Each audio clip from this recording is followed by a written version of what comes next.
Today we have a lot of Star Wars news. It's going to be a longer episode than normal, with lots of goodies. But we're going to start with a theory about Grand Admiral Thrawn. Is he using ancient technology using the world between worlds? There is an emerging, growing theory amongst fans that Grand Admiral Thrawn is connected in some way to some of Star Wars' oldest villains. Following his defeat and disappearance into the unknown regions, Thrawn is threatening to return to the galaxy, and he's residing in a part of unknown space called the New Beyond, and it's believed he's amassed an army. We know about some of his allies. Captain Pellaeon talks about the re-emergence of Thrawn, and the re-emergence of their military, and there is some compelling evidence his power comes from an older time, the Infinite Empire with the Rakatans. These are one of the most conquering, evil, ancient species known to the galaxy that were first introduced in Knights of the Old Republic, and they were known as the Builders. They had super weapons and technologies that granted them the ability to manipulate and enslave entire species and worlds. They were corrupted by the dark side, used magic, and very advanced technologies to conquer.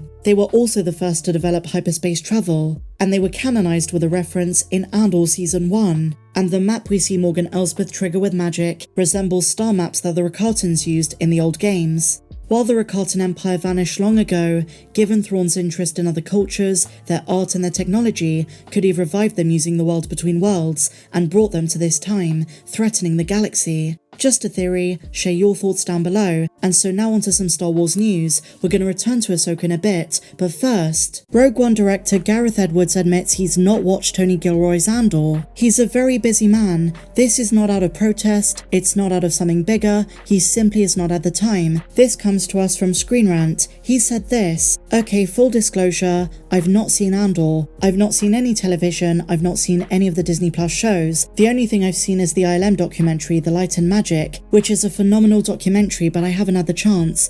I'm sure I'll get back to you about it. But when I saw the trailer when it came out, we were shooting at Pinewood at the time. It's in obviously very great hands, and I'm excited for everyone that's involved." And of course, Gareth has a lot of trust in Tony Gilroy, having both worked on Rogue One. Various reports about the making of the 2016 film include reactions from Gilroy himself, who oversaw the directing of reshoots that drastically changed the overall landscape of that movie, and the overall effectiveness of the completed film, with multiple trailers for the movie including shots that were absent from the theatrical release. A number of elements were clearly reimagined to get the final products that we saw, and even though audiences have confirmed interest in seeing alternate versions of the film, Gilroy cast doubt that there is an alternate version out there, and the same goes for behind the scenes on Andor. There is no Disney gallery as of right now, just a couple of frames, but nothing more. But last year I did make a couple of videos on the alternate Rogue One scenes, notably that originally Jyn Erso survives, as does Cassian, but if that had been the case, that would have reduced their sacrifice, the emotional impact and the symbolic nature of the ending of that film. And a few months ago, Gilroy confirmed that is the absolute best version and no others exist. And even if he's not telling the entire truth, there is no publicly available alternate cut. There is an alternate scene or two floating around, but nothing in terms of an entirely reimagined cut. But some of the scenes from Rogue One that were taken out do change the entire scope of the film. They're exploring him more in Andor, but originally there were more Saw Gerrera scenes, one where Jyn tries to save him on Jeddah.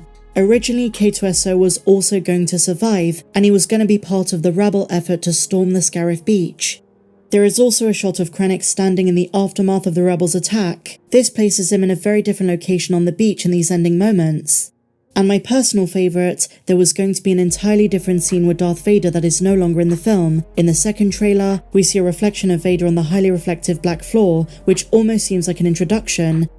And this is a different meeting with Krennic, not the one they kept in the movie. In this one, the director lectures Vader about the Death Star, calling the power we're dealing with immeasurable. And this takes place on a Star Destroyer, not on Mustafar. So the movie could have turned out very different, and I do hope one day we do see an alternate cut. But I will say the chances are very slim indeed. Andor Season 2 has been put on hold temporarily, but fingers crossed we're able to see it in the next couple of years.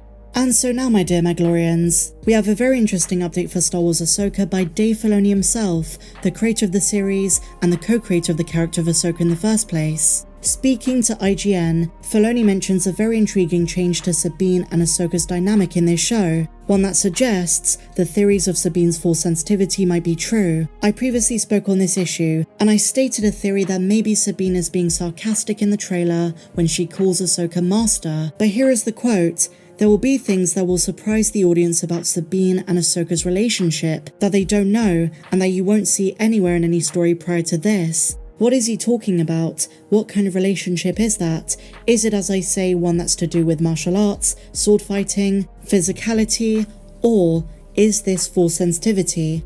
When speaking on the subject of the show itself, he says this: it's a continuation, but you don't have to have seen the Clone Wars to enjoy the story. Hopefully if I've done my job well, the story is clear, and you relate to the characters and their relationships. He goes on to say it's weird, because Ahsoka's story and her journey and her growth has mirrored my own as a filmmaker. As I was less sure and less confident, the stories that she was involved in reflected that, and were executed that way. I had a lot to learn, so I've grown, the stories get more complex, and the friends I'm working with also got more formidable in their skills. So the story gets better as we challenge ourselves, and go deeper with the character.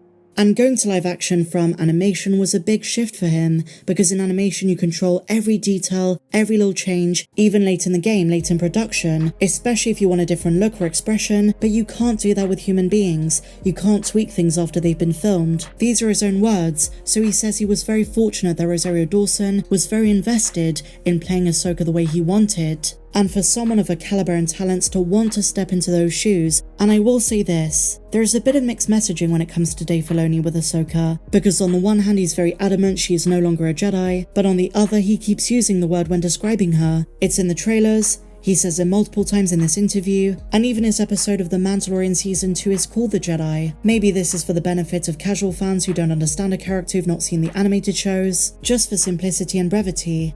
Or maybe she is going to go back to the Jedi, or redefine what that means to her.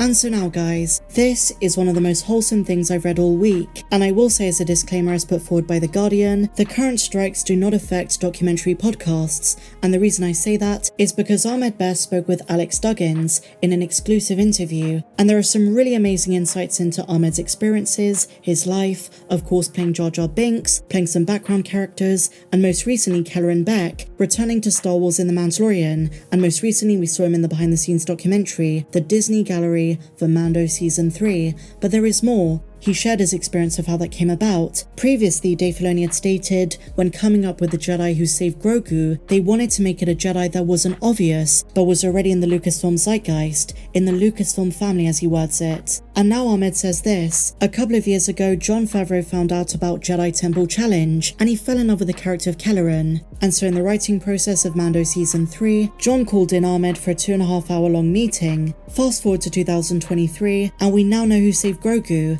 and the characters are very much connected. And after that episode dropped, I put forward my theory as to why Kelleran Beck took Grogu to Naboo. The connections there. We see the Naboo guard in the episode, there are connections to Queen Apelana, and also canon stories about Jedi survivors around that time. And in either case, we're going to find out soon enough. But it was a huge moment for Ahmed. He said, quote, "It felt really good. As an artist, I lost my confidence for so many years, but The Mandalorian gave me the affirmation of you were always doing the right thing. It wasn't you." It also gives him an actual human form in the Star Wars world. Of course, Kelleran Beck existed beforehand, but The Mandalorian gave the character so much more exposure. And what an amazing sequence it was when he used his lightsabers against the clones. But he is still rightly very proud about his work in the prequel trilogy. Reflecting on George Lucas and the work in those 3 films, he said this: "We were doing something that was going to change cinema history. With visual effects, industrial light and magic, we created new programs to capture what George was doing. It was huge, and he understands that despite fan criticism at the time, Jar Jar Binks was revolutionary."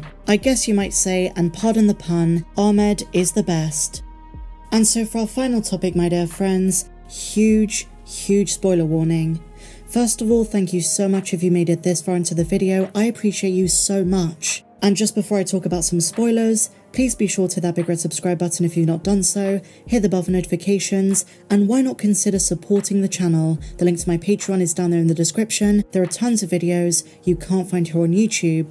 According to a rumor posted by Bespin Bulletin citing MakingStarWars.net, the ending of the Ahsoka show has been revealed. Again, huge spoiler warning. It seems as though, if this rumor is true, Dave Filoni is taking a big page from the playbook of The Empire Strikes Back, because our heroes end the show on a low note. Apparently it ends in a race between Morgan Elsbeth, Baylan, Shin, maybe the Inquisitor, versus Ahsoka and Sabine to find the new beyond, where Grand Admiral Thrawn and Ezra Bridger are, as well as the special golden stormtroopers and where they reside. And it does turn out both do reach it, but Morgan Elsbeth and Thrawn are not defeated. This show is setting the stage for the Dave Filoni Mandalorian film. Apparently Ahsoka doesn't just want to find Ezra, she wants to stop Thrawn entering the known galaxy again, with his undead stormtroopers, Night Sisters, and his allies. So it's going to be intense, and end on a low note for our heroes, because their success